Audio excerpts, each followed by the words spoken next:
जब बाबा साहब भीमराव अंबेडकर लंदन से अपनी पढ़ाई पूरी कर बैरिस्टर बनकर आए थे, तब उन्होंने कोर्ट में पहला कदम रखा। कचहरी के अंदर सभी ऊंची जाति के वकील बैठे हुए थे और ब्राह्मण जाति के वकील भी बैठे हुए थे। सभी ने बाबा साहब भीमराव अंबेडकर जी का मजाक उड़ाया। देखो देखो, ये महार जाति का, नीच जाति का एक अछूत कितना सज धज कर सूट बूट पहन कर आया है, जैसे कानून का यही रखवाला हो। दोस्तों, ये एक सच्ची घटना है जो बाबा साहेब भीमराव अंबेडकर जी के जीवन में घटित हुई थी, इसीलिए इस वीडियो के एंड तक जरूर रहिए। दोस्तों, जब बाबा साहेब भीमराव अंबेडकर जी का मजाक बनाने लगे, अरे देखो भाई, एक नीची जाति का, महार जाति का वकील बनकर आया है, ये विदेश से पढ़कर आया है, बहुत ही बड़ा कानून का रखवाला बन के दिखाएगा तुम्हें। लेकिन बाबा साहेब भीमराव अंबेडकर जी ने उनकी बातों का बुरा नहीं माना और अपनी दुकान के लिए, यानी अपने ठिये के लिए जगह साफ करने लगे। तभी कुछ ऊंची जाति के वकीलों ने बाबा साहेब भीमराव अंबेडकर जी से कहा, अरे अछूत, तुम तो अपनी दुकान अगर बाहर भी लगा लोगे तो वहाँ भी तुम्हारा केस बेस अच्छे चलते रहेंगे और तुम्हारी दुकान बाहर से ही अच्छी दिखेगी। लेकिन बाबा साहेब भीमराव अंबेडकर जी को तभी कुछ बुरा नहीं लगा और चुपचाप साफ सफाई करते रहे। जब दोबारा उन लोगों ने यही बात कही तो बाबा साहब भीमराव अंबेडकर जी ने जवाब दिया, तुम लोग सच कहते हो, मैं अपनी ठिया बाहर ही लगा लेता हूँ। कचहरी के बाहर बाबा साहब ने ठिया लगा लिया। छोटे मोटे केस चलते रहे, उनकी रोजी रोटी का सहारा मिलता रहा।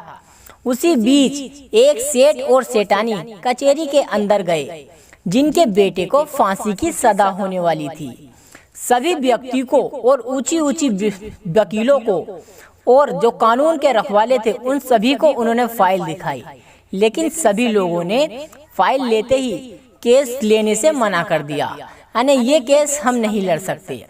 तभी एक ऊंची जाति के वकील ने कहा, अरे सेठ, तुम्हारा केस वो लड़ेगा जो बाहर बैठा है, महार जाति का व्यक्ति, वो विदेश से पढ़कर आया है, वह बहुत पढ़ा लिखा है और कानून को अच्छी तरह से जानता है।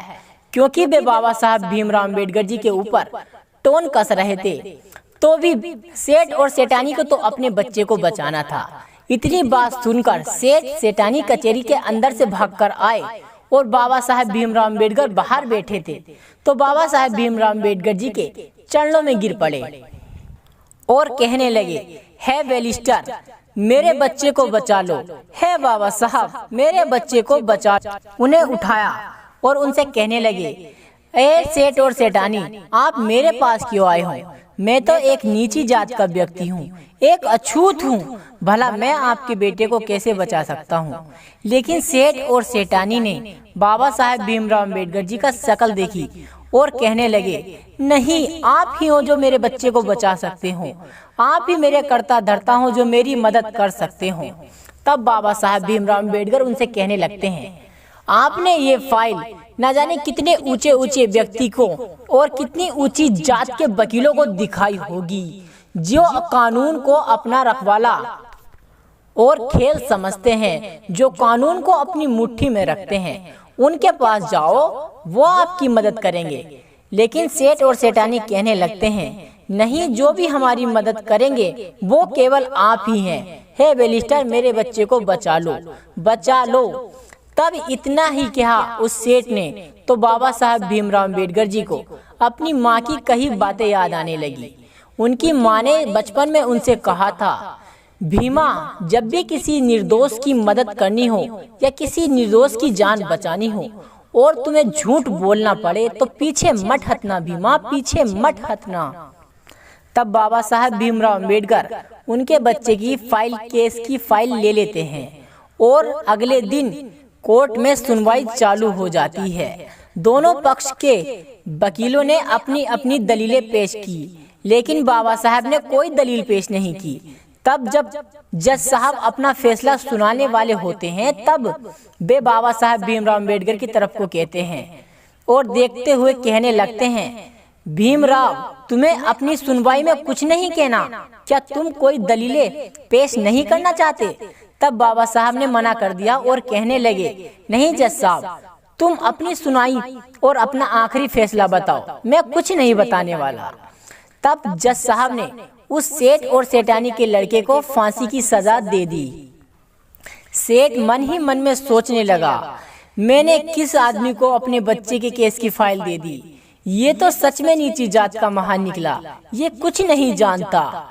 तब बाबा साहब भीमराव अंबेडकर कचहरी के बाहर निकलने लगते हैं, जहां से उस बच्चे को ले जाया जा रहा होता है। उस बच्चे के गले में फांसी का फंदा भी नहीं डला था। तभी बाबा साहब भीमराव अंबेडकर रोक लेते हैं। फांसी का फंदा डल ही रहा होता है, तब बाबा साहब भीमराव अंबेडकर कहने लगते हैं, सुनिए जज साहब, तुमने फांसी की सजा दी थी, मौत की नहीं। तभी से एक कहानी बनती आई है कानून की, जब भी किसी को फांसी की सजा दी जाती है तो उसे सजाए मौत कहा जाता है।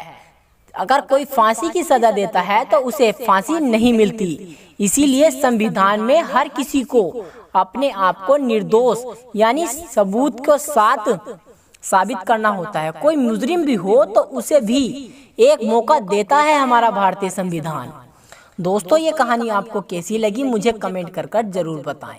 जय भीम, जय भारत।